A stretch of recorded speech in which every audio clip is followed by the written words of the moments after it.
एक पुराने गांव धवलपुर में सालों से एक रहस्य दबा हुआ था। गांव घने जंगलों से घिरा हुआ था, जहां रात को हवा की सीटी भी डर पैदा कर देती थी।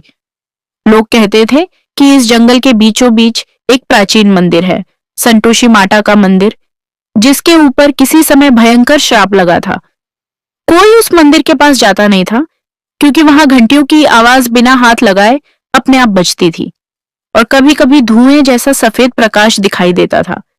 गांव में एक 14 साल की लड़की थी, आर्या, जिसका मन अत्यंत शांत, भला और दयालु था। उसके पिता लकड़ी का छोटा सा काम करते थे और माँ अक्सर बीमार रहती थी। गरीबी रोज घर का दरवाजा खटखटाती थी, पर आर्या कभी शिकायत नहीं करती थी। रोज माँ के लिए फूल चढ़ाती, दीप जलाती और संतोषी माता से एक ही प्रार्थना करती थी, माता बस मेरे परिवार को खुशियां दे दो। फिर एक दिन गांव में अजीब घटनाएं शुरू होने लगी। रात को लोग देखते, सफेद साया घरों के बाहर खड़ा हुआ है। कुत्ते बिना वजह भौंकते, छतों पर पायल की आवाजें सुनाई देती।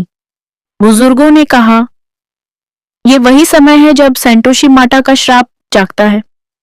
पर कोई नहीं जानता था कि असली कहानी क्या थी। एक रात आर्या की मां की हालत अचानक बिगड़ गई। घर में दवाइयां नहीं थीं और बाहर बारिश व तूफान था। आर्या बदहवास होकर भगवान को पुकार ही रही थी कि आंगन के कोने में एक छोटी सी सुनहरी रोशनी तैरती हुई आई।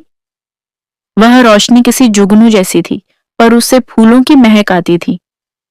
वह रोशनी धीरे धीरे शब्दों में बदली, आर्या, मंदिर का द्वार खुलने वाला है, श्राप टूट सकता है। आर्या डर गई, पर उसके मन ने कहा कि यह कोई बुरी शक्ति नहीं है। वह रोशनी बोली, मां को बचाना है तो जंगल के भीतर वाले प्राचीन मंदिर में जाओ, पर याद रखना उस मंदिर में 3 परीक्षाएं हैं, बिना डरे आगे बढ़ना।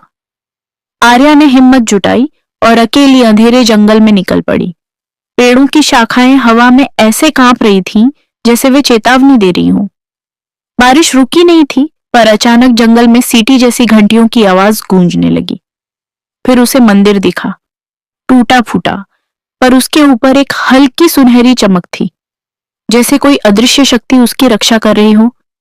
जब आर्या सीढ़ियां चढ़ी, मंदिर के अंदर की हवा बदल गई, थोड़ी ठंडी, थोड़ा पवित्र, थोड़ा डरावनी। दीवारों पर संतोषी माता की कहानियां उकेरी थीं। माता लोगों की परीक्षाएं लेती हैं और सच्चे भक्तों की सारी मनोकामनाएं पूरी करती हैं। फिर अचानक मंदिर के बीचों बीच एक दीप अपने आप जल उठा।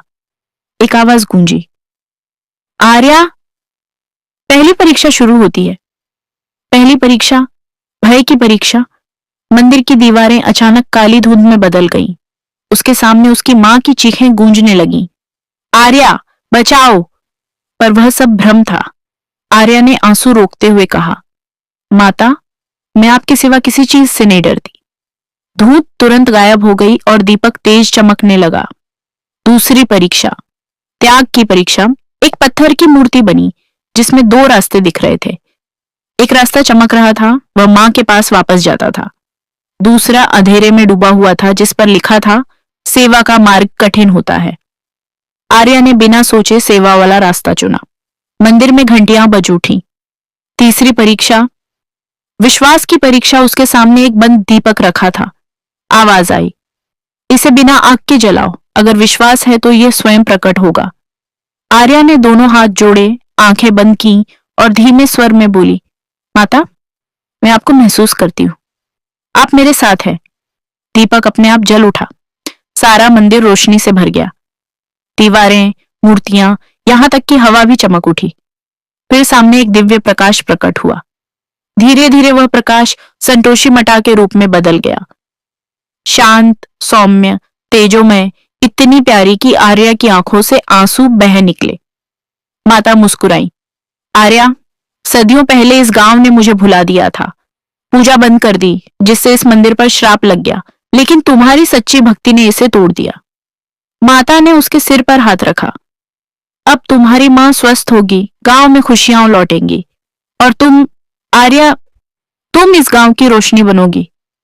अचानक हवा का झोंका आया और आंख खोलते ही आर्या खुद को अपने घर के पास पाई। बारिश रुक चुकी थी। घर में गई तो उसकी मां पूरी तरह ठीक बैठी मुस्कुरा रही थी। बेटा, अभी अभी मुझे लगा जैसे किसी देवी ने मुझे छूकर आशीर्वाद दिया। अगले दिन गांव में अजीब शांति थी। न कोई साया, न कोई आवाज। गांव के बुजुर्ग बोले, श्राप खत्म हो गया। सालों बाद पहली बार ये जंगल शांत है। आर्या ने मंदिर जाकर दीप जलाया। मंदिर बिल्कुल नया लग रहा था, जैसे सारी दीवारें रातों रात बदल गई हों। लोगों ने मंदिर में रोजाना संतोषी माता की पूजा शुरू कर दी।